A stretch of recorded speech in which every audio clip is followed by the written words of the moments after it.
Alors que nous entrons dans le mois de décembre, nous nous dirigeons vers cette période où les agents immobiliers constatent que le marché commence à ralentir à l'approche de Noël et du Nouvel An.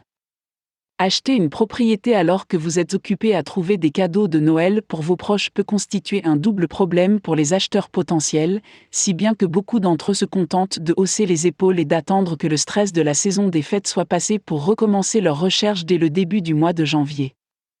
Il s'agit d'une baisse traditionnelle qui se produit partout au Canada, aux États-Unis et dans de nombreuses régions d'Europe également.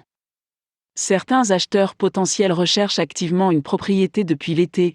À Toronto, ces acheteurs et chasseurs de maisons ont accéléré leurs efforts pour obtenir cette propriété à temps pour Noël.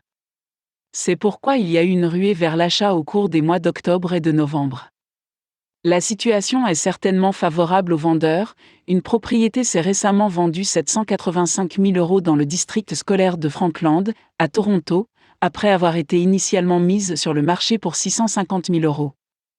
Elle a suscité l'intérêt d'un si grand nombre d'acheteurs potentiels qu'ils se sont engagés dans une guerre d'enchères pour s'emparer de cette propriété avant Noël. En fait, la demande récente d'achat de maisons dans le district central de Toronto a forcé de nombreux acheteurs potentiels à commencer à chercher dans les banlieues de Toronto. Les acheteurs ont été contraints de faire un choix, vivre dans un appartement en copropriété au cœur de Toronto ou obtenir une maison dans la banlieue et faire face à ce long trajet quotidien pour se rendre au travail. Mais on s'inquiète du fait que ceux qui travaillent dans la région du Grand Toronto, GTA, sont maintenant assis dans de longs embouteillages alors qu'ils font leur trajet quotidien pour se rendre au travail. Cette pratique pourrait avoir un impact sur l'environnement et nuire à l'économie de cette ville dynamique.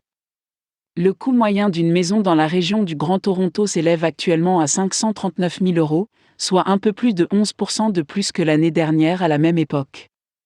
Si vous envisagez d'acheter une maison individuelle dans l'indicatif régional 416, vous pouvez vous attendre à payer environ 845 800 € maintenant. Maintenant, prenez le prix d'une maison en banlieue, disons dans le code régional 905, et vous ne paierez que 596 000 € pour obtenir une propriété similaire.